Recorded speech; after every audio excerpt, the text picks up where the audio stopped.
साथियों नमस्कार, मैं उपेंद्र यादव।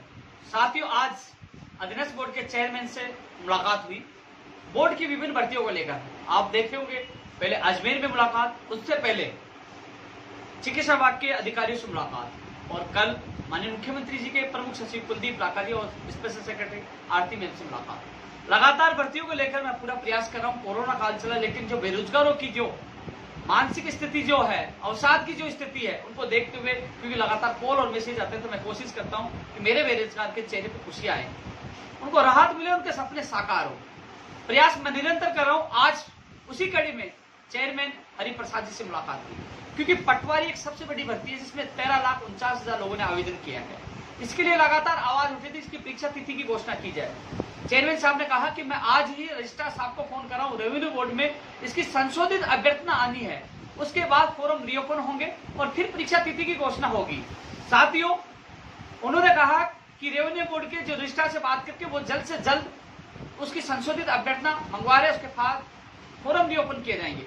साथ में उन्होंने एक बात कही कि कृषि प्रेक्षक भी है आपके, इसके अलावा जो डिग्री की जो जैन भर्ती की जो रद्द हुआ था वो भी है, लेकिन हम प्राथमिकता पहले पटवारी को देंगे क्योंकि काफी बेरोजगार इससे जुड़े हैं। और जो अन्य विभागों में जिनकी अभ्यर्थना नहीं आई है, कृषि प्रेक्षक की अभी तक अभ्यर्थना नहीं आई है, उनकी भी परीक्षा तिथि जारी होने में देरी का कारण उन्होंने ये बताया कि विभागों से हमें अभ्यर्थनाएं नहीं मिली है, जिस कारण से हम भर्ती परीक्षा की तिथि जारी नहीं कर पा रहे। साथियों ग्राम विकास अधिकारी, मोटर वाहन उप निरीक्षक, fireman, ANJN, TRA, safety officer, इनकी विज्ञप्तियां जारी होनी है।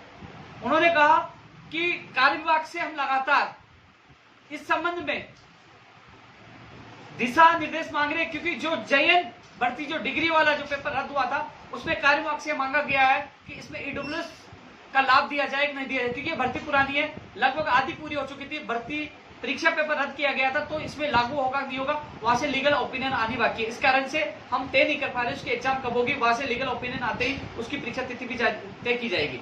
इसके अलावा साथियों जो स्टेनोग्राफर है, चेयरमैन मोदी जी ने कहा कि हम पूरी कोशिश कर रहे हैं इसी महीने में, यानी कि जून के लास्ट तक या फिर जुलाई के फर्स्ट वीक तक स्टेनोग्राफर का आंसर के और परिणाम जारी कर दें।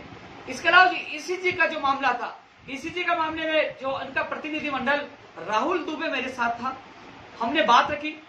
जब हम चेयरमैन मोदी जी से मिले तो उन्होंने सारे आंकड़े बता दिए कि 188 थे, इसमें कई लोग 1 से 12 करीब लोग लगे हुए थे, 5 लोग बाहर लगे हुए हैं। और जो RPMC में जो रजिस्ट्रेशन 188 का था, कुछ पहले भर्ती में लगे, उन्होंने सारे आंकड़े बता दिए। लेकिन जो 28 प्लस 16 ये जो और बताए, बोले कि हम जो मामला न्यायालय में चल रहे हैं उनकी सीटें सुरक्षित रख सकते हैं, लेकिन जो हमने जो पहले सभी अभ्यर्थियों को दस्तावेज सत्यापन के लिए बुलाया था, कई लोग एब्सेंट रह गए, तो उनको नियम अनुसार एक छूट देना आवश्यक है। इसलिए हम 21 तारीख से या 21 तारीख के बाद से उनको बुलाएंगे।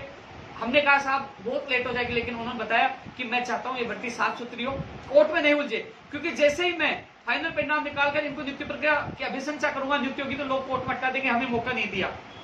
क्योंकि हमने कहा कि साहब 188 लोगों का जो उनका जो रजिस्ट्रेशन है, तो उन्होंने कहा कि हम अब कह नहीं सकते कि इसके बाद रजिस्ट्रेशन है या नहीं है।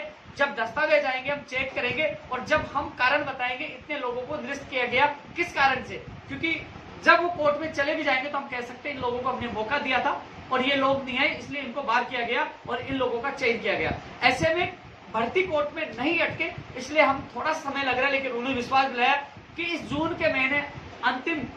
जून के अंतिम तक या जुलाई के फर्स्ट वीक तक ECG का भी परिणाम जारी हो जाएगा। ECG के अभ्यर्थी लगातार परेशान है, लगातार कॉल और मैसेज आ रहे हैं। इनके अभ्यर्थी जो प्रतिनिधि मंडल में शामिल था, मैं खुद लेके गया था, क्योंकि मुझे पता कल CMO में भी मैं साथ लेके गया था, लेकिन जो कारण बताया उन्होंने कई चीजें बताई, मुझे लगा ये उचित है, थोड़ा सा आपको इंतजार करना पड़ेगा, जून एंड जुलाई में आपको खुशखबरी मिलेगी। इस भर्ती को मैं पर्सनली लूंगा, उन्होंने विश्वास दिलाया, और जैसे ही अंतिम दिन चलेंगे इस महीने के, मैं फिर दोबारा दूंगा, कोशिश करूंगा कि जल्द से जल्द आपका परिणाम जारी हो और आपकी ज्वाइनिंग हो। साथियों इसके अलावा जो JN के जो PhD में जो मैकेनिकल और इलेक्ट्रिकल जिनका परिणाम जारी होना, कृषि अनर्शक का, वो भी इस महीने में जारी हो जाएंगे। उन्होंने विश्वास दिलाया कि हम कोशिश करें इस महीने में जारी हो जाए। साथियों कृषि प्रेक्षक में पद बढ़ाने के लिए उन्होंने लेटर लिखा था, हमने भी लेटर लिखा था कि पद बढ़ाए जाए, पटवारी में पद बढ़ाए जाए। उन्होंने कहा कि हमने 16-17 विभागों को लेटर लिखे थे, जिनके 31 मार्च तक जो उनके जितने पद हैं आप चाहो तो डॉर्सन को लेटर लिखा था पद जोड़ने के लिए जो लिखते हैं, तो हम भी कोशिश कर रहे हैं कि पदों की संख्या रीड सहित सारी भर्तियों में बढ़ाया जाए, क्योंकि काफी पद रिक्त है।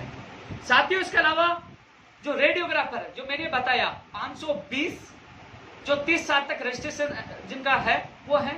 इसके अलावा 224 अप्लाई वाले हैं और 6 लोग जो फर्जी अनुभव के आधार पर उनको निरस्त किया गया हुआ है।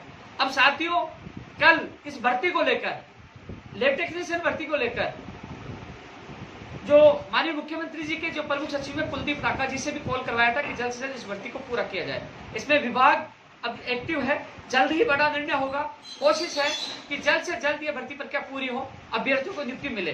लैब टेक्नीशियन के जो अभ्यर्थी है उनसे मैं ये कहना चाहूंगा, आपको 1 जुलाई तक इंतजार करना होगा। 1 जुलाई के बाद मैं पूरी ताकत के साथ आपकी जो सूची है जल्द से जल्द जारी करवाने की कोशिश करूंगा, मैं आप लोगों से वादा करता हूं। इसके अलावा साथियों, और एक महिला सुपरवाइजर की जो पुरुषों वाली जो मामला कार्य विभाग में, उसके लिए भी मैं कार्य विभाग में जाकर बात करूंगा। साथियों, लगातार मैं कोशिश कर रहा हूं हर अधिकारी से मिलने की, हर विभाग में जाने की, क्योंकि मेरे प्रदेश के बेरोजगारों को राहत मिले।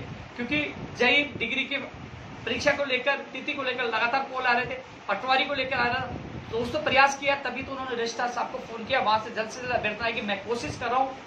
मैंने कल भी सीएमओ की मीटिंग में बात रखी थी, रीट बड़ी बढ़ती है, पटवारी बड़ी बढ़ती है, कंप्यूटर शिक्षक बड़ी बढ़ती है, तो राहत मिले, ये मैंने पूरा प्रयास किया और लगातार आप लोगों के लिए मैं प्रयास करता रहूंगा। साथियों, इस वीडियो को तमाम बेरोजगार तक पहुंचाए। जल्द ही एक और नए वीडियो के साथ आपसे मुलाकात करूंगा। जय हिंद, जय भारत।